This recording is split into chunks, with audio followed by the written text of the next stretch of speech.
വളരെ സാധാരണക്കാരനായി തിരൂരിൽ ജീവിക്കുകയും അതിനും അപ്പുറത്തേക്ക് പോയി ചിറ്റൂരിൽ ജീവിക്കുകയൊക്കെ ചെയ്യുന്ന അദ്ദേഹത്തിൻ്റെ ജീവിതത്തിലെ വളരെ സംഘർഷഭരിതമായ ഒരു ജീവിതത്തിലെ വിവിധ ഘട്ടങ്ങൾ കടന്നു പോകുമ്പോൾ ഈ ആത്മവിശ്വാസമാണ് പിന്നെയും പിന്നെയും എഴുതാൻ പ്രേരിപ്പിച്ചത്. രാമായണത്തിലും മഹാഭാരതത്തിലുമെല്ലാം നിരവധി ശാപങ്ങൾ കാണാം നമുക്ക്. ഈ ശാപങ്ങളെല്ലാം മനസ്സിൻ്റെ ശക്തി കേന്ദ്രീകരിച്ചിട്ട് അത് മറ്റൊരാളിലേക്ക് പ്രയോഗിക്കുകയാണല്ലോ. അവർ ശ്രീരാമൻ്റെ സ്പർശം കൊണ്ട് അവർ ഉയർത്തെഴുന്നേൽക്കുന്നത് പോലെ എഴുന്നേൽക്കുമ്പോൾ അവരിൽ ആ വൈകാരികമായിട്ടുള്ള സകല അവസ്ഥകളും സംജാതമായിട്ട് അവരാദ്യമായിട്ട് ശ്രീരാമനെ കാണുന്ന ഒരു വർണ്ണന എഴുത്തച്ഛൻ നടത്തിയിട്ടുണ്ട്.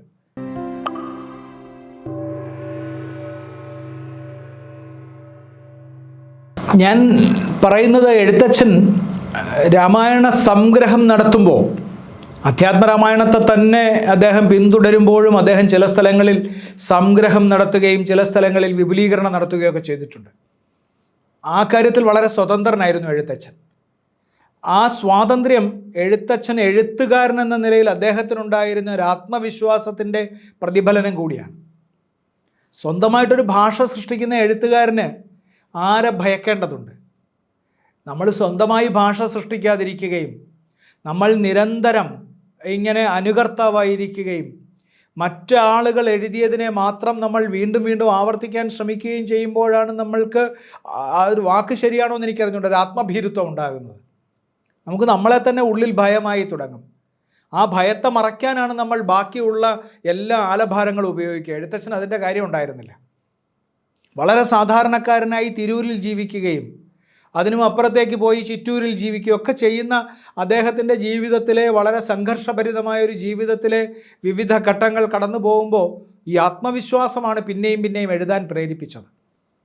ഇതിങ്ങനെ അനർഗളം തൻ്റെ ഉള്ളിൽ നിന്ന് താൻ തന്നെ ക്രമപ്പെടുത്തി എന്ന് വിശ്വസിക്കപ്പെടാവുന്ന ഒരു ഭാഷയിൽ അനർഗളം പുറത്തേക്ക് വരുന്ന കാവ്യ നിർജ്ജരിയാണത്, കാവ്യപ്രവാഹമാണത്. ആ കാവ്യപ്രവാഹത്തിൽ എഴുത്തച്ഛൻ ചിലയിടത്ത് സംഗ്രഹിക്കുകയും ചിലയിടത്ത് വളരെ വിപുലീകരിക്കുകയും ചെയ്തു. ഞാൻ പറഞ്ഞു, നമ്മളുടെ അഹല്യയുടെ കഥ എഴുത്തച്ഛൻ അങ്ങനെ വളരെ വിപുലമായി പറഞ്ഞൊരു കഥയാണ്. എന്തിനങ്ങനെ പറഞ്ഞു എന്ന് നമുക്ക് ഇക്കാലത്ത് നിന്ന് നമ്മളുടെ നിരൂപണ ബുദ്ധിയോടുകൂടി നമുക്ക് ആലോചിക്കാവുന്നതേ ഉള്ളൂ. അഹല്യ എന്നത് ഗൗതമ മുനിയുടെ ഭാര്യയാണ്. വളരെ സാത്വികയായി പതിവ്രതയായി ജീവിച്ചിരുന്ന സ്ത്രീ. ഗൗതമ മുനി രാമായണത്തിലെ ഒരു പ്രധാനപ്പെട്ട മഹർഷിയാണ്. അദ്ദേഹമാണെങ്കിൽ തപസ്വാധ്യായ നിരതനായി ജീവിക്കുന്നു. എല്ലാ സമയത്തും അദ്ദേഹം കൃത്യമായി അദ്ദേഹത്തിൻ്റെ തപസ്സിൻ്റെയും അദ്ദേഹത്തിൻ്റെ പ്രാർത്ഥനയുടെയും അർച്ചനയുടെയും ഒക്കെ കാര്യങ്ങൾ ചെയ്ത് ജീവിക്കുന്നു. അഹല്യ അദ്ദേഹത്തിന് എല്ലാ തരത്തിലും പിന്തുണ കൊടുത്തുകൊണ്ട് ജീവിക്കുകയാണ്. അവിടേക്കാണ് ദേവേന്ദ്രൻ കടന്നു വരുന്നത്. ദേവേന്ദ്രൻ നമ്മളുടെ വേദങ്ങളിലെ ഇന്ദ്രൻ അല്ലല്ലോ, ഇതിഹാസങ്ങളിലും പുരാണങ്ങളിലും വന്ന ഇന്ദ്രൻ. ഇതിഹാസങ്ങളിലും പുരാണങ്ങളിലും വരുന്ന ഇന്ദ്രൻ ലോഭിയായിട്ടുള്ള ആളാണ്. അയാൾക്ക് ധാരാളം ലോഭങ്ങളുണ്ട്, അയാൾക്ക് അനേകം ആഗ്രഹങ്ങളുണ്ട്, അയാൾക്ക് സകലതും വെട്ടിപ്പിടിച്ചാൽ കൊള്ളാമെന്ന് ആഗ്രഹമുണ്ട്, അയാൾക്ക് താനിരിക്കുന്ന സിംഹാസനം നഷ്ടപ്പെട്ടുകൂടാ എന്ന് വിചാരമുണ്ട്, അയാളിൽ ആസക്തിയുണ്ട്. അതുകൊണ്ട് തന്നെ അയാൾ അഹല്യ എന്ന ഈ യുവസുന്ദരിയിൽ അയാൾ ആകൃഷ്ടനാവുകയും അയാൾ ആസക്തനാവുകയും ചെയ്തു. അയാൾ ദീർഘകാലം അഹല്യയുടെ പിന്നാലെ സഞ്ചരിച്ചിട്ടാവണം അഹല്യ അവസാനം അയാളോട് സഹകരിക്കാമെന്ന് സമ്മതിച്ചത്. അതിന് കഥയുടെ വേറെ പല കഥകളൊക്കെ ഉണ്ട്. അപ്പോൾ അങ്ങനെ അഹല്യ സമ്മതിച്ചിട്ട് ഈ കാര്യം മുനി സന്ധ്യാവന്ദനം കഴിഞ്ഞ് തിരിച്ചു വരുമ്പോൾ അവിടെ വച്ച് അഹല്യയെയും ഇന്ദ്രനെയും കൂടി കാണുന്നു. അവിടെ വച്ച് കാണുമ്പോൾ അദ്ദേഹത്തിന് അത് നേരായൊരു ബന്ധമല്ല എന്ന് അദ്ദേഹത്തിന് തോന്നിയിട്ട് അദ്ദേഹം ചെയ്യുന്നത് രണ്ടുപേരെയും ശപിക്കുകയാണ്. രാമായണത്തിലും മഹാഭാരതത്തിലുമെല്ലാം നിരവധി ശാപങ്ങൾ കാണാം നമുക്ക്. ഈ ശാപങ്ങളെല്ലാം മനസ്സിൻ്റെ ശക്തി കേന്ദ്രീകരിച്ചിട്ട് അത് മറ്റൊരാളിലേക്ക് പ്രയോഗിക്കുകയാണല്ലോ. നമുക്ക് ഏതെങ്കിലും തരത്തിൽ വേദന ഉണ്ടാവുമ്പോൾ, അസംതൃപ്തി ഉണ്ടാവുമ്പോൾ, നമുക്ക് ഭീതി ഉണ്ടാവുമ്പോഴൊക്കെ നടത്താവുന്നൊരു കാര്യമാണല്ലോ ഈ ശാപം. ഇദ്ദേഹം മഹർഷി ആയതുകൊണ്ട് ഇദ്ദേഹം ശപിക്കുന്നു. ഇന്ദ്രനെ അദ്ദേഹം സഹസ്രഭകനായി പോകട്ടെ എന്നാണ് പറയുന്നത്. അദ്ദേഹത്തിൻ്റെ ശരീരം നിറയെ ആ തരത്തിൽ അദ്ദേഹത്തിന് വൈകൃതം ഉണ്ടാവുന്നു. അത് പിന്നീട് പ്രാർത്ഥിച്ചിട്ടാണ് അദ്ദേഹം 1000 കണ്ണുകളായിട്ട് ഈ സഹസ്രനയനനായിട്ട് മാറുന്നത്. അതൊരു പ്രാർത്ഥനയുടെ ഭാഗമായിട്ട് പിന്നീട് മാറ്റിക്കൊടുക്കുന്നതാണ് അങ്ങനെ. അപ്പോൾ അങ്ങനെയുള്ള ഇന്ദ്രൻ്റെ ഒപ്പം അഹല്യയെ ശപിക്കുന്നത് നീ ശിലയായി പോകട്ടെ എന്നാണ്. അങ്ങനെ ശപിക്കുമ്പോൾ അതിനൊരു ശാപമോക്ഷം കൂടി കൊടുക്കുന്നുണ്ട്.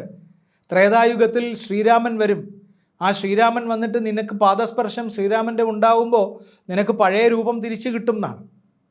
ഈ അഹല്യ ശിലയായിട്ട് എത്രയോ കാലം കിടന്നു, ആണ്ടുകൾ, അനേകം ആണ്ടുകൾ കിടന്നു. ഹല്യം എന്ന് പറഞ്ഞാൽ എന്താണ്? ഉഴുതുമറിക്കുന്ന മണ്ണ് എന്നാണ്. ഹലം നിങ്ങൾക്കറിയാമല്ലോ, കലപ്പ. ഹല്യം എന്ന് പറഞ്ഞാൽ ഉഴുതുമറിക്കുന്ന മണ്ണ്. അഹല്യ എന്ന് പറഞ്ഞാൽ ഒരിക്കലും ഉഴുതുമറിച്ചിട്ടില്ലാത്ത മണ്ണ് എന്നാണ്. അതൊക്കെ നമ്മൾ കൂടുതൽ വിശദീകരിക്കേണ്ട കാര്യമില്ലല്ലോ. ഒരു സ്ത്രീയെ സംബന്ധിച്ച് അങ്ങനെ ഒരു ജീവിതം, ശില പോലെയായി പോയൊരു ജീവിതം, അഥവാ ശിലയായി തന്നെയുള്ള ഒരു ജീവിതം, ആ ജീവിതം അവർ നയിച്ചു വരികയാണ്. അവർ ശിലയായി തീർന്നിരിക്കുന്നു. അപ്പോഴാണ് യാഗരക്ഷയ്ക്കായിട്ട് വരുന്ന ശ്രീരാമ ലക്ഷ്മണന്മാരെ വിശ്വാമിത്രനുമായിട്ട് വരുന്നത്. വിശ്വാമിത്രനുമായിട്ട് വരുമ്പോൾ ഈ ശ്രീരാമൻ്റെ പാദം ആ ശിലയിലൊന്ന് സ്പർശിക്കുമ്പോൾ ആ ശില അതിൻ്റെ സകല ജാഡ്യവും ഉപേക്ഷിച്ച്, അതിൻ്റെ ആ ശിലയുടേതായിട്ടുള്ള സ്വഭാവം ഉപേക്ഷിച്ച്, ഇത്രയും നാളുണ്ടായിരുന്ന അതിൻ്റെ സകല വികാരരാഹിത്യങ്ങളെയും ഉപേക്ഷിച്ച് അത് അഹല്യയായി മാറുകയാണ്. ആ അഹല്യയ്ക്ക് ആദ്യത്തെ കാഴ്ച ശിലയായിരിക്കുമ്പോൾ എല്ലാ വികാരങ്ങളും നഷ്ടപ്പെട്ടാണ് ജീവിക്കുന്നത്. വികാരരഹിതമായി പോയി, വികാരശൂന്യമാക്കി കളഞ്ഞു മഹർഷി അവരെ.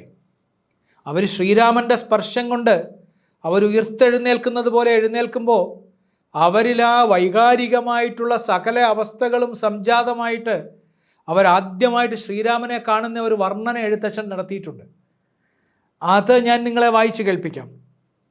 പാപനാശനകരനായൊരു ദേവൻ തന്നെ ചാപബാണങ്ങളോടും പീതമാം വസ്ത്രത്തോടും ശ്രീവത്സ വക്ഷസ്സോടും സുസ്മിത വക്ത്രത്തോടും ശ്രീവാസാംബുജദല സന്നിഭ നേത്രത്തോടും വാസവ നീലമണി സങ്കാശഗാത്രത്തോടും വാസവാദ്യ അമരൗഖ വന്ദിത പാദത്തോടും നിന്നു എന്നാണ്. ശ്രീരാമനെ കാണുകയാണ്. ശ്രീരാമനെ കാണുമ്പോൾ എന്താണ് കാണുന്നത് അഹല്യ? ചാപബാണങ്ങളും വസ്ത്രവും, മഞ്ഞ വസ്ത്രവും കാണുന്നു. പിന്നീട് കാണുന്ന ശ്രീവത്സമണിഞ്ഞ വക്ഷസ്സാണ്. അദ്ദേഹത്തിൻ്റെ വക്ഷസ് കാണുന്നു. സുസ്മിതമായ ചുണ്ട് കാണുന്നു. ചിരിച്ചുകൊണ്ടിരിക്കുന്ന വക്രം, വായ കാണുന്നു. പിന്നെ അദ്ദേഹത്തിൻ്റെ അംബുജദല സന്നിഭമായിട്ടുള്ള നേത്രമാണ് കാണുന്നത്. അങ്ങനെ താമര വിരിഞ്ഞു നിൽക്കുന്ന തടാകത്തിലെ നേർത്ത ഈർപ്പത്തോടു കൂടിയ കണ്ണുകളാണ് കാണുന്നത്. അത് കഴിഞ്ഞിട്ട് കാണുന്നത് വാസവ നീലമണി സങ്കാശഗാത്രമാണ്. ആ ശരീരത്തെ അങ്ങനെ ആഭരണങ്ങൾ അണിഞ്ഞ ശരീരമാണ് കാണുന്നത്. എന്നിട്ടാണ് അദ്ദേഹത്തിൻ്റെ പാദത്തെ വന്ദിക്കുന്നത്. അഹല്യയുടെ ആ കാഴ്ചയിൽ അടങ്ങിയിട്ടുണ്ട് ഇത്രയും കാലത്തെ വികാരരാഹിത്യത്തിൽ നിന്നും ഇത്രയും സുന്ദരമായ ഒരു ദൃശ്യത്തിലേക്കുള്ള ഉയർച്ചയുടെ ദൃശ്യം. ഇതെഴുത്തച്ഛൻ അല്ലാതെ ഒരാൾക്കിങ്ങനെ എഴുതാൻ സാധ്യമല്ല എന്ന് നമുക്ക് തോന്നും. നമ്മൾ വരികൾ വായിച്ചാൽ മാത്രം പോരല്ലോ, നമ്മൾ അതിനകത്തേക്ക് ഇറങ്ങുക കൂടി വേണം. ശിലയിൽ നിന്ന് സ്ത്രീ പിറക്കുകയാണ്. ശിലയിൽ നിന്ന്, വികാരശൂന്യമായിരുന്ന ശിലയിൽ നിന്ന് വികാരമുള്ള, സൗന്ദര്യമുള്ള, നന്മയുള്ള, ഭക്തിയുള്ള സ്ത്രീ ഉയർത്തെഴുന്നേൽക്കുകയാണ്. അഹല്യയുടെ തൊട്ട് മുമ്പുള്ള സ്തുതി നിറയെ നിരവധി ഉപമകളും അലങ്കാരങ്ങളും നാമജപങ്ങളുടെ ആവർത്തനങ്ങളും ഒക്കെ ചേർന്ന ഭക്തി നിർഭരമായ സ്തുതിയാണ്. ആ ഭക്തി നിർഭരമായ സ്തുതിയോടൊപ്പമാണ് അഹല്യ ഈ തരത്തിലൊരു ദിവ്യ ദർശനത്തെക്കുറിച്ച് നമ്മളോട് പറയുന്നത്. രാമായണത്തിലെ അഹല്യ മോക്ഷം എന്ന അധ്യായത്തിന് ഒരു പ്രത്യേക സൗന്ദര്യമുണ്ട് എന്ന് നിങ്ങൾക്ക് ഇനി വായിക്കുമ്പോൾ മനസ്സിലാവും. എന്തായാലും ഇത് മനസ്സിലായിട്ടുള്ളവർ ധാരാളം ഉണ്ടാവും എന്നും ഞാൻ വിശ്വസിക്കുന്നു.